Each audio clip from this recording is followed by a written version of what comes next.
Estaré leyendo en esta ocasión el libro titulado Historia del Sábado por J. N. Andrews. Para tener conocimiento acerca del autor de esta obra, en la portada de este libro nos dice lo siguiente. John Nevens Andrews fue un gran erudito, evangelista e historiador. Con un razonamiento profundo y lógico, presentó la verdad con poder y claridad.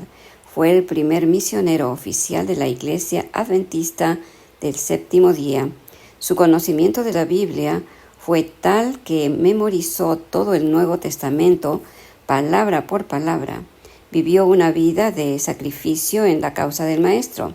Sus obras lo acompañan. Empezaré por el prefacio. La historia del sábado abarca el periodo de 6,000 años. El séptimo día es el sábado del Señor. Los actos que los constituyeron en tal fueron, primero, el ejemplo del Creador, segundo, el dar su bendición al día, y tercero, la santificación o designación divina del día para un uso santo.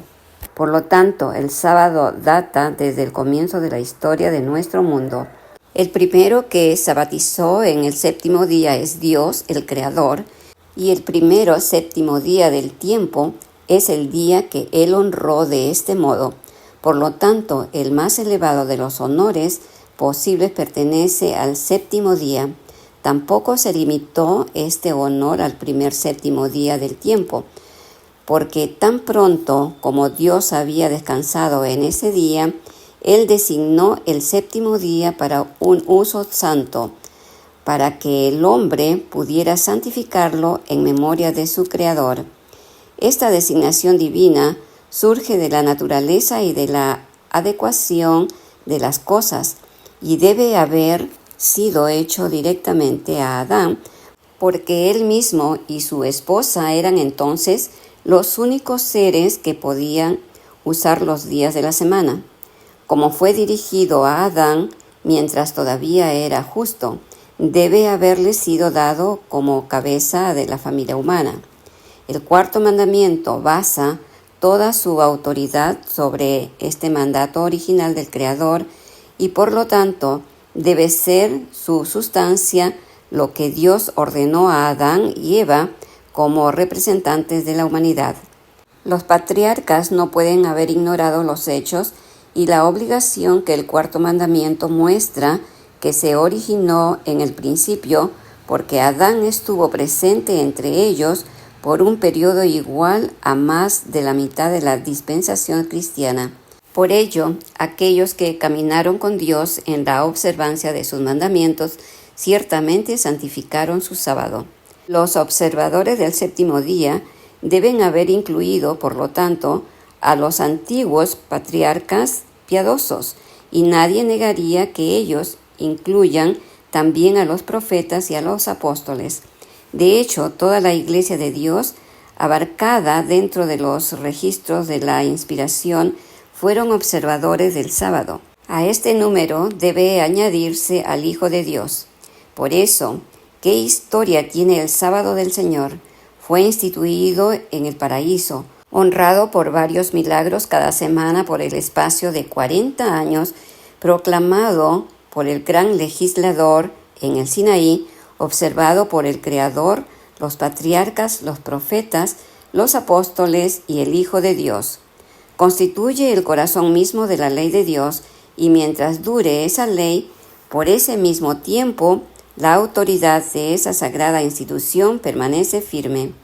Siendo este el registro del séptimo día, se puede preguntar, ¿cómo es que este día ha sido rebajado hasta el polvo y otro día fue elevado a sus honores sagrados? En ninguna parte las Escrituras atribuyen esta obra al Hijo de Dios. Sin embargo, ellos lo hacen, prediciendo la gran apostasía en la Iglesia cristiana y que el cuerno pequeño u hombre de pecado, el inicuo, pensaría en cambiar los tiempos y la ley. El objeto del presente tomo es mostrar, primero, el registro bíblico del sábado. Segundo, el registro del sábado en la historia secular.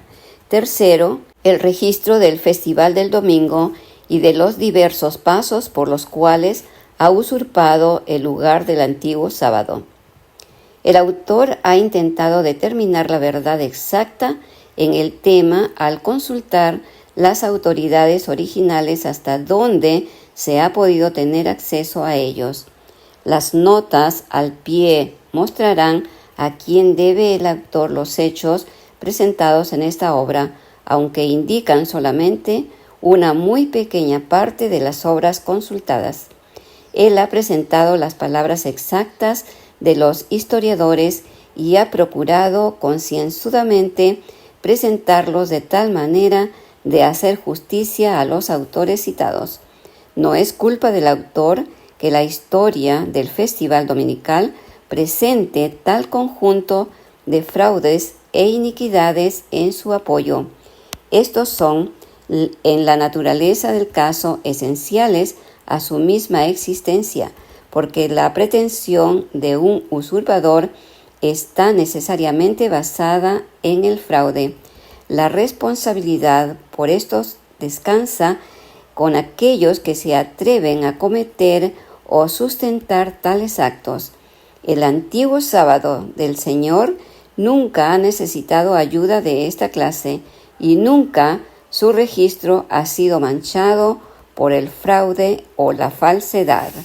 J. N. Andrews. La creación.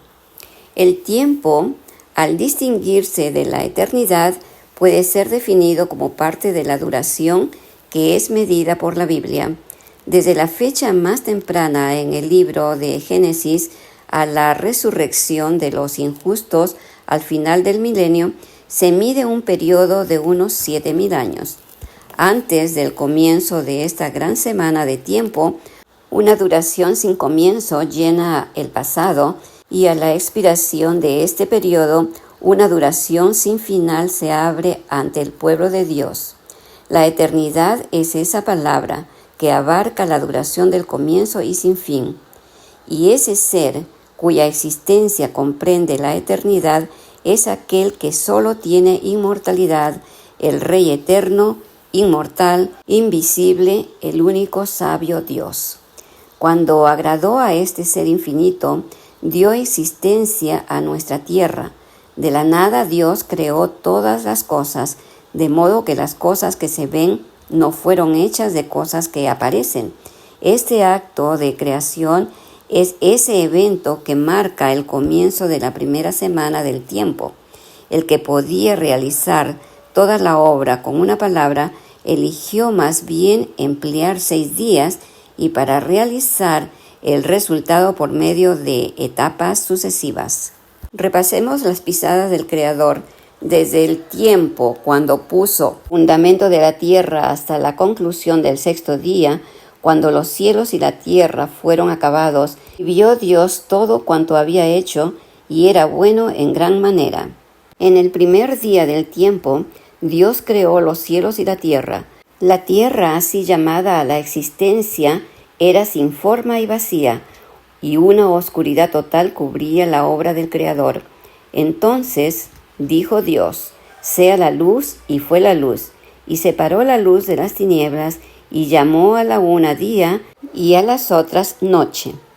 En el segundo día del tiempo dijo Dios: haya un firmamento en medio de las aguas, para que separe las aguas de las aguas. La tierra seca todavía no había aparecido. En consecuencia, la tierra estaba cubierta con agua. Al no existir atmósfera, vapores espesos descansaban sobre la superficie de las aguas, pero al ser llamada a la existencia la atmósfera por la palabra del Creador, haciendo que esos elementos se unieran, los que componen al aire que respiramos, la neblina y los vapores que habían descansado sobre la faz del abismo, fueron levantados. Esta atmósfera o expansión es llamada cielos. En el tercer día del tiempo, Dios reunió las aguas y causó que apareciera la tierra seca. A la reunión de las aguas llamó mares. A la tierra seca, rescatada así de las aguas, él llamó tierra. Dijo Dios: produzca la tierra hierba verde, hierba que dé semilla, árbol que da fruto según su especie, cuya semilla está en él según su especie. Y vio Dios que era bueno. En el cuarto día del tiempo, dijo luego Dios: haya lumbreras en el firmamento de los cielos para separar el día de la noche, que sirvan de señales para las estaciones, los días y los años. E hizo Dios las dos grandes lumbreras, la lumbrera mayor para que señoreara en el día, y la lumbrera menor para que señoreara en la noche. E hizo también las estrellas. La luz se había creado en el primer día de la semana, y ahora, en el cuarto día, Él causó que el sol y la luna aparecieran como luminarias, y colocó a la luz bajo su dominio, y hasta el día de hoy continúan de acuerdo con sus órdenes, porque todos son siervos. Esa fue la obra del cuarto día, y el gran arquitecto, inspeccionando lo que había ejecutado, pronunció que era bueno. En el quinto día del tiempo, Dios creó los grandes monstruos marinos y todo ser viviente que se mueve, que las aguas produjeron según su especie, y toda ave alada según su especie. Y vio Dios que era bueno. En el sexto día del tiempo hizo Dios los animales de la tierra según su especie, ganado según su especie, y todo animal que se arrastra sobre la tierra según su especie. Y vio Dios que era bueno. De este modo, estando la tierra preparada para el propósito, fue llenada con todo orden de criaturas vivientes, mientras el aire y las aguas bullían con existencia animal. Para completar esta noble obra de creación, Dios luego proveyó un gobernante, representante de sí mismo, y puso todo en sujeción bajo él.